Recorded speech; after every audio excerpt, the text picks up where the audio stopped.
How to make an employment tribunal claim for non-payment of holiday pay? Well, if this is you, let's get it going.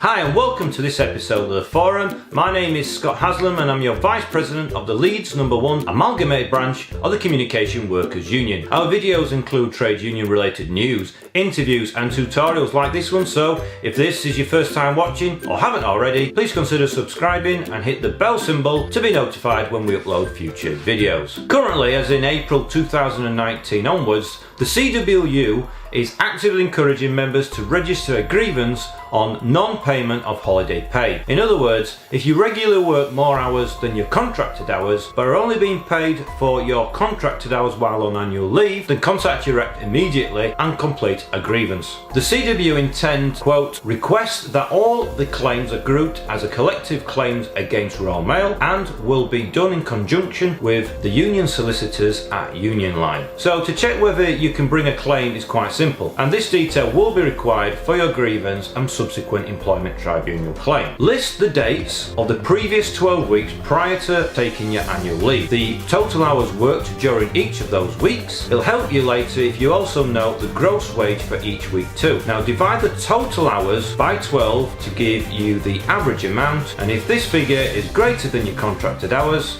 then you should complete a grievance. It's also worth noting this isn't anything specific to just part-timers, it's also for full-timers who do overtime as well. If you're unsure how to go about completing a grievance, then see your local rep, contact the branch, and also watch this video on how to complete a grievance. It's imperative that you register a grievance after each of the first holiday periods totaling 20 days or 4 weeks, because to escalate your grievance, an employment tribunal has a rigid 3-month timescale, and in this case this starts from the last period of leave. The grievance process can take up to 84 days to conclude, and realistically means if you don't follow our guide you won't have time to make your claim to an employment tribunal. In other words, So to combat this, at the time of registering your grievance, you must complete and submit the online ACAS early conciliation application. Now this requires details of you, who the claim is against, the basis of the claim, and in the section regarding representation, you should put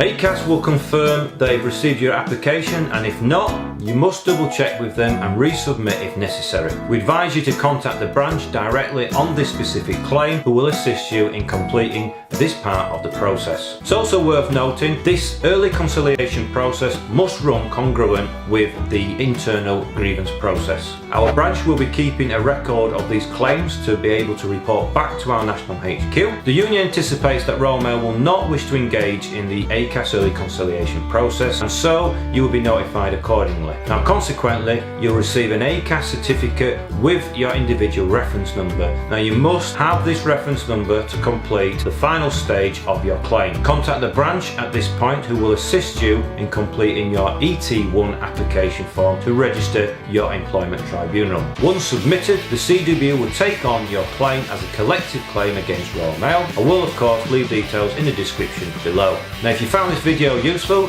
please give it a like, subscribe if you haven't already for more videos like this one, and please share us with your friends on social media. Remember, unity is strength. Thanks for watching.